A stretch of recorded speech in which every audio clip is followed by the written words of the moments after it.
Good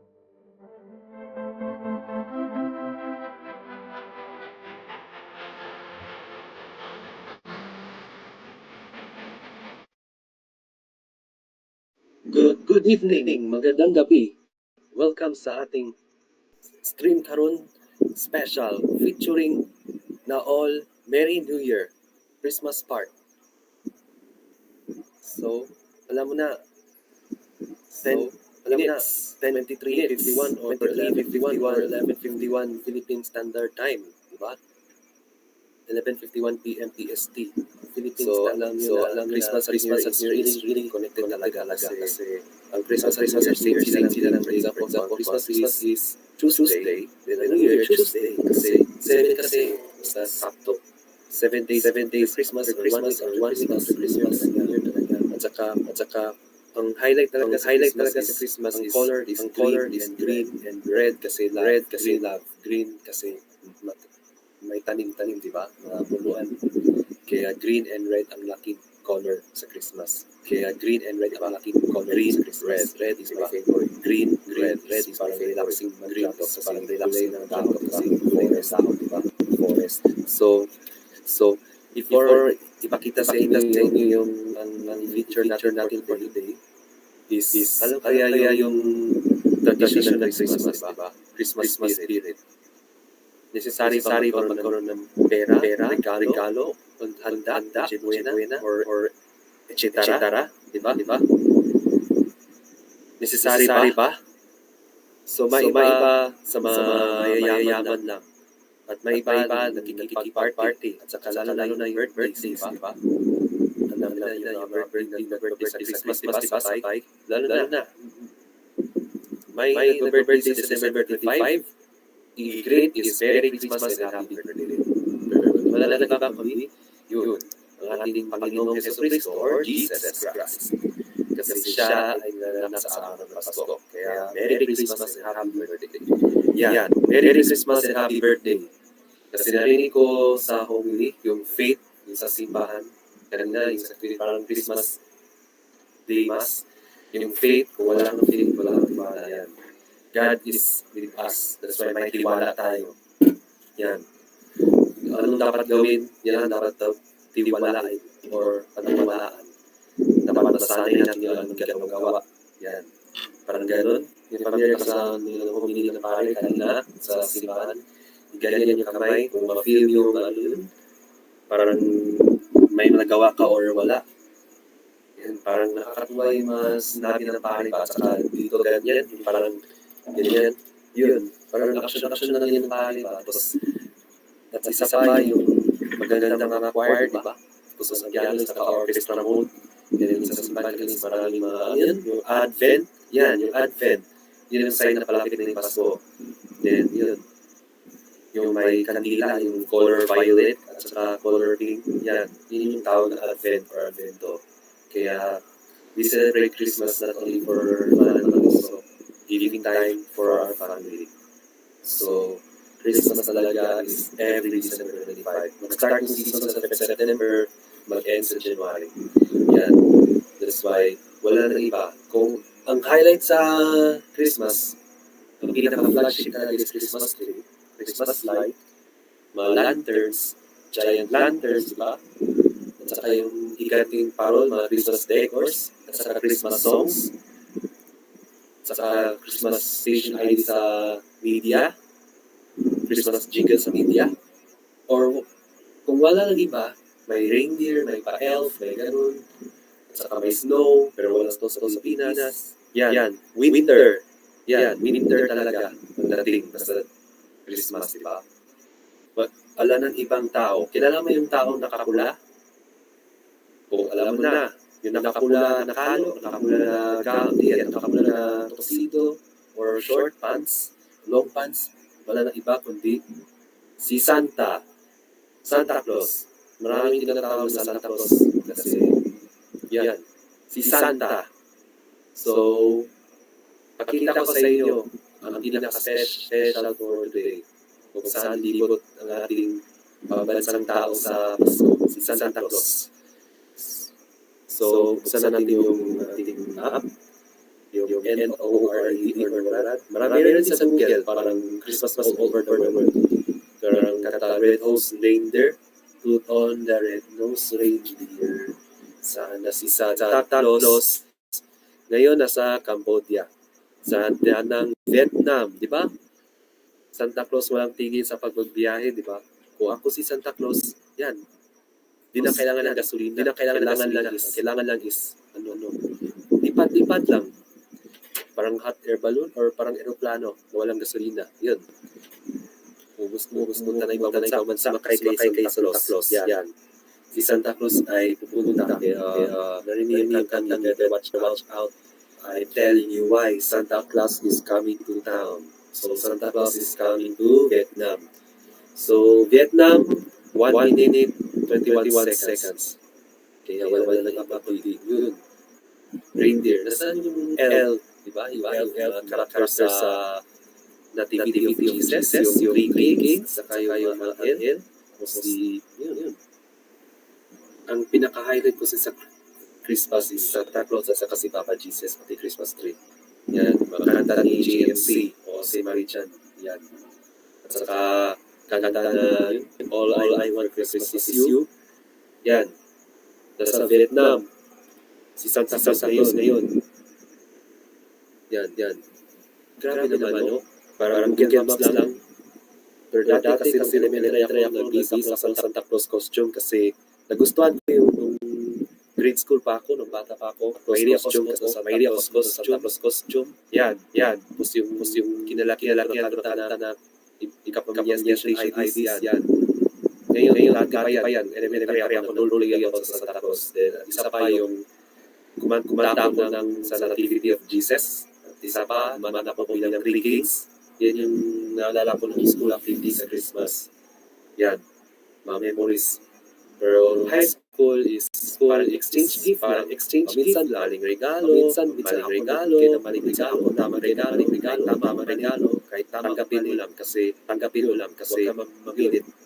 Kung ano meron, then dapat yan. Contento. Yan. Caring is sharing. Yan. Diba? Saka yung Christmas party sa mama, sa mother ko, sa mama ko. Yan. Napakabongga, nakasuot ng costume, may dance prod, yan. Tapos may pabigay ng appliance na raffle, yun. Yan yung na-counter ko sa Christmas. At saka wala na iba kundi yun, simba kagabi, marami pa. Pero maraming tao, di ba? Hindi ako nakasuot sa simba kagabi kasi sobrang daming tao. Tapos dalalanat yung lako kasama sa simba kagabi. So, time check, 11:58, 2 minutes. So, yan. Sa Santa Claus, nasa ocean, dagat na. Nasa coastal water na. Pero sa Vietnam, capital is Hanoi. Yan. Merry Christmas. 11:58, 2 minutes. Yun. 49 seconds. Yan.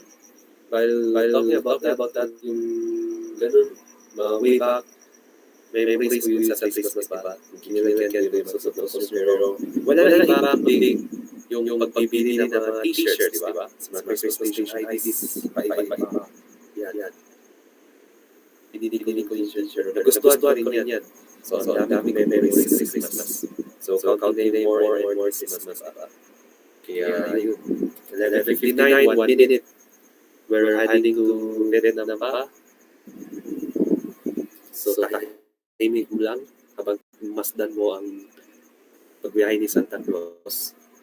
So, mananahimik muna ako ha. Sabihin ko ng next location. So, next, sa Thailand, ang address Chiang Mai, sa Thailand. So hindi mo na ako magsalita, tingnan na lang ako for a while.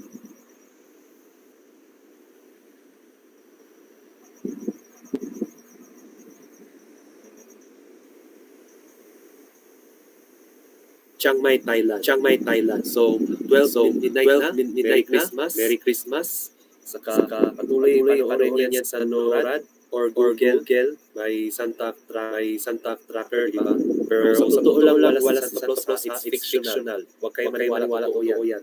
So, 12 midnight na, officially Merry Christmas na. At saka yun. Yan lang po. Patuloy natin mapapanood ang Santa Tracker sa NORAD at saka Google Santa Tracker. So maraming salamat sa panonood. Enjoy the rest of your Christmas day. So Merry Christmas and Happy New Year.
Original vlog.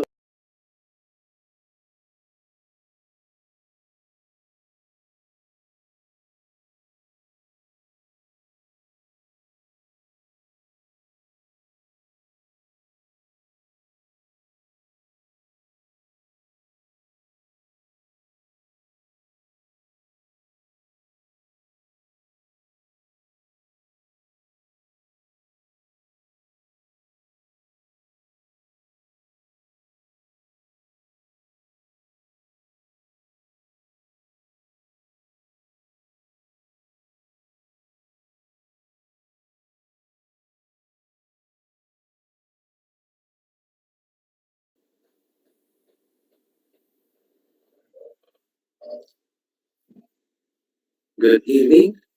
Welcome po sa ating na all Merry New Year sa stream karon. So, yun po ang ating experience. Countdown is 1 hour, 45 minutes, 45 seconds. As you see na palapit na yung bagong taon. Yun. So, napansin nyo, in the best history, yung 12/31/23, or yung 12 is December, diba? Ang day 31, then yung 23 is 2023. Para na-form yan ng 1, 2, 3, 1, 2, 3. Yan. Yan yung very special ngayon na last day of the year. So, napansin niyo? Kaya nag-celebrate tayo ng year 1 week, exactly 1 week after Christmas. Yan po, Mac. So, yan po yung nanonood natin. So, parang kumakarapik na big natin, di ba? Kumakarapik na big natin. Napansin natin, di ba?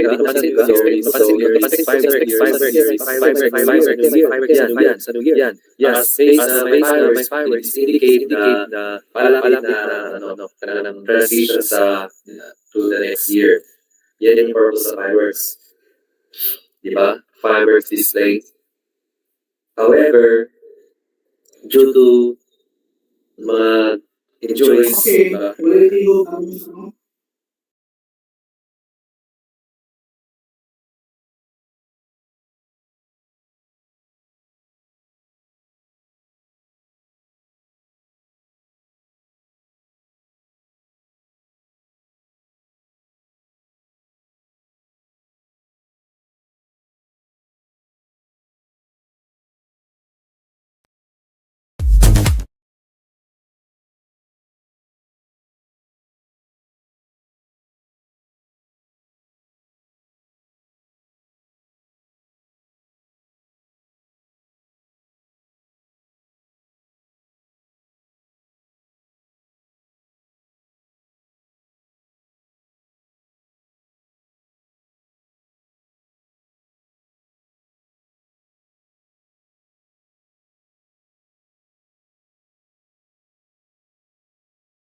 so, sorry for technical difficulties. Kasi, yan ang pansin natin. Basta may mga ganun mga broadcast, may mga technical difficulties. So, basta, parang ganun sa mga broadcast, may pagkamali sa production. So, pero mag-proceed tayo sa happy moments. So, expectation ko sa New Year is, familiar ka ba sa mga New Year resolutions? Yan. So, sana magbago, pero may iba hindi nagbago. At may narinig na, ba, na may iba na ginawa pero wala, lalo na yung mga project release, di ba, sa mga government. Yan. Pero supposed to be na deadline pero hindi natuloy. Pero may nabalita na kasi yung mga TV stations sa Pilipinas ano daw, sign daw tuloy pero hindi natuloy. Kasi alam mo, ang Pinoy natin is wala pa sila mga digital TV. Kasi yan yung expectation ko sa 2023 na digitalize na yung television, di ba? Yan, digitalize na yung TV. Pero may sabi na ako mga analog kasi lalo na sa mga rural cities, di ba? Na okay lang yung sa mga urbanized cities kasi maraming digital TV stations. Pero sa mga rural kasi sa mga bundok, sa mga pero sa mga rural kasi sa mga bundok, kasi sa mga bundok, sa mga yun, yun. Yan. So, parang hindi na natuloy lang, pero as papali, pero yan. Hindi lahat ay matutuloy. Hindi lahat matutuloy. So, yan yung sabi sa ating mga narinig ko sa mga chika-chika na yung mga projects may matupad na iba. So, another thing sa New Year is, yan, alternative sa Toronto, di ba? Yung pagtutok, di ba? Hindi pagtutok, yung Toronto. Di ba? Yung lungsod natin, may Toronto Festival, di ba? Yan. Parang na-enjoy yung mga loud voices kahit hindi pa di ba? Parang di na peligroso maggamit ng firecracker kasi yung mga firecracker bands, di ba? Para iwas sugat sa kamay sa kahit anong parte ng katawan, di ba? Delikado, maputulo ng kamay. So, mas safe pa at mas fun kaysa gasto pa sa ospital, maopera ng kamay. So, yan yung tradition sa New Year. At sa halimbawa, yung mama ko naglagay ng umas sa bintana, tapos may gapas, yan yung tradition na start of the year. Parang ganun. Parang Pinoy tradition para sa New Year. At saka yung pinaka-part patak ng alas 12 ng gabi is isa sa pera. Parang itakot ng pera, tapos sarap na candy, ulo, di ba? Yan yung pinaka-fun part sa New Year.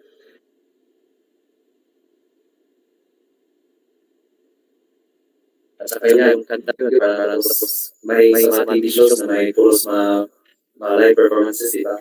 At saka pinaka-importante sa lahat, yung pagdarasal sa Panginoon, diba?